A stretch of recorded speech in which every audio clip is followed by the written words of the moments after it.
Hello Wolfpack, what's next for Bitcoin? Well, we'll look into that today, and before we even look into it, I want to say there's no decisive answer as to what's next in the short term. It's a pretty kind of rough chart in the short term, so it's a short video today, but essentially what we think is going to happen on Bitcoin, and what a lot of my followers would already know, is that I think Bitcoin's going to trend downwards towards a 200-week SMA, which is currently at around 20k, 21k, and by the time we get there, it could be as high as 24k. But I think that the long-term direction is down. I think that's pretty clear for the TA. I think it's pretty clear for the macro events. If you don't agree with me on that, I don't know what to say. Go ahead and watch some of my previous videos. I'm not going to go over the predictions again because they're very extensive and they take a long time to cover. I have lots of videos going over those predictions, so go ahead and check those out. But essentially in the short term on Bitcoin, what we're actually doing right now, well, we're in a downwards trend still, and we saw a kind of a failed attempt at an inverted head and shoulders pattern. Some people would say that we still have a chance. I don't think we do, right? We've had this kind of left shoulder here, the head here, and the right shoulder kind of like that. But it didn't really play out that well. Instead of forming this right shoulder, and then swinging upwards, we kind of dropped downwards, and we kind of saw a bit of a double top formation here with bearish divergence on the RSI. And so it wasn't really a good sign. You can see the bearish divergence quite clearly there. We had a slightly higher high, and then a slightly lower high here on the RSI. So bearish divergence there on the RSI in that supposed inverted head and shoulders pattern, which wasn't good to see. You have to excuse my eyes here. I'm very tired today. But yeah, essentially that wasn't very good to see. And then we saw actually a bearish MACD cross as well just recently on the daily chart about a day ago, 2 days ago, coming into this major support block at around 39.5k, which is the bottom of this green rectangular region. Now, that's a very important support block. Okay, 39.5k is very important because 39.5k was extensively tested in January 2021, extensively tested here in May, in June as well, extensively tested here in September, extensively tested here back in January, and it's being tested right now. It's a pretty major support zone.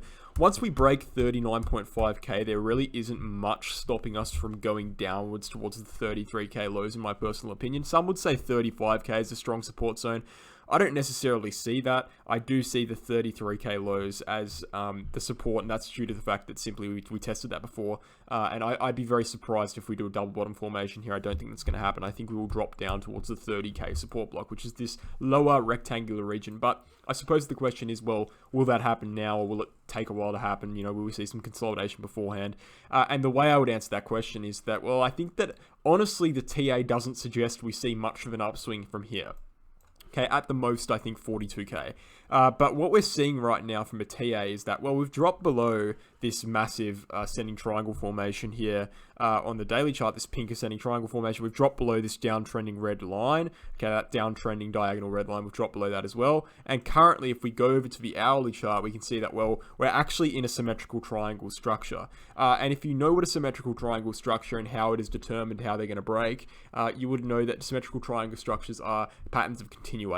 And so just based off the statistics and based off the probabilities here, we have to assume we're going to break down because we're in a pattern of continuation. We're in a downwards trend. We're in a pattern of continuation, and we're seeing drops below major ascending wedge and a critical downtrending red line. And so, you know, we have to just assume that, well, this is going to break to the downside.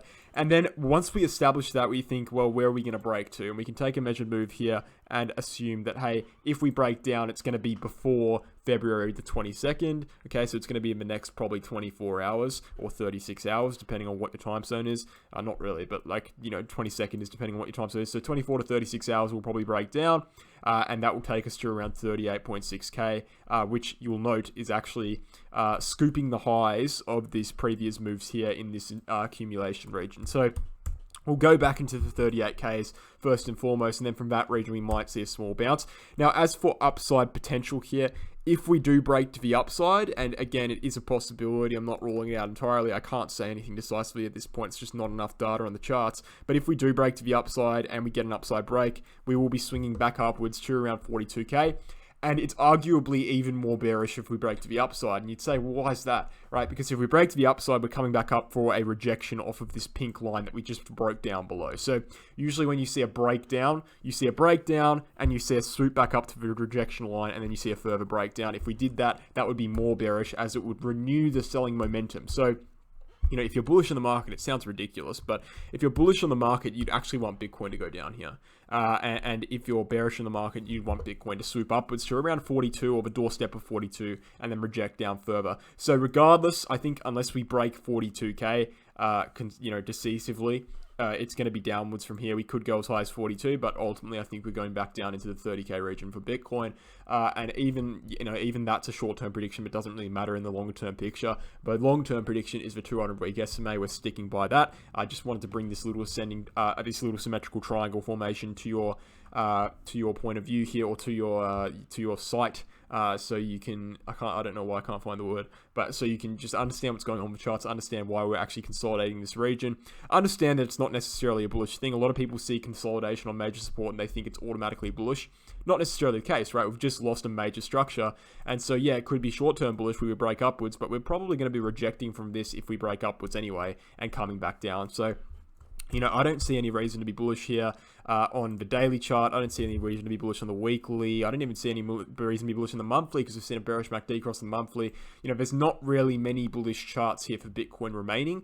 And given the macro environment, given the interest rate hikes that's coming, given the fact that the S&P 500, the DJI, and the NASDAQ are crashing quite rapidly here as the interest rate hike is being priced into the market, it seems very unlikely that Bitcoin will be launching a full recovery at this point at all. Okay, I just don't see that happening. I think that we're very firmly in a bear market until we reach that 200-week SMA. And in the short term as well, I still don't see how we'll get above 48K. 48K is the major critical breaker. If we break above 48K, in terms of technicals, we will be bullish again. But, you know, I don't even see how we're going to retest that at this point. As I said, 42K is a major resistance. And at this point, I don't see how we'll break above 42K. If we do it, then, you know, that's probably going to be a sign that we're going to swing back up to 48 and test that. You know, even if we do that, I'm still bearish. So there's a lot of things that need to happen. I don't want to sound like a perma bear because I'm really not. But there's a lot of things that need to happen for this chart to be bullish. Right now, it's just simply not playing out. It's not working. I suppose the good thing about this chart right now is we're holding 39.5K. We've had 2 daily closes above 39.5K, which is good to see. You know, when you hold something for support, you generally see a bounce. And so, as I said, you could see 42K in the next day here, or day or two. But, you know, the momentum is just not there for me on Bitcoin. I'm not seeing how this chart is bullish right now. And again, you know, I don't like making these videos every day because it seems like I'm just saying the same thing over and over again. It's going to go down. It's going to go down. And you know, that is what I'm saying because I need people to be understanding this and stay grounded. And for people who watch my videos every day, understand that you're not the only person who watches my videos. There are a lot of new viewers. In fact, every video I make, the majority of viewers are new viewers. And so I need to repeat my points over and over again to get it through to those people. So I can understand how it makes me seem like a bit of a perma bear, but to those of you who haven't watched my videos before, I've been bearish on the market since this kind of lower high here back in November, which is around 66K.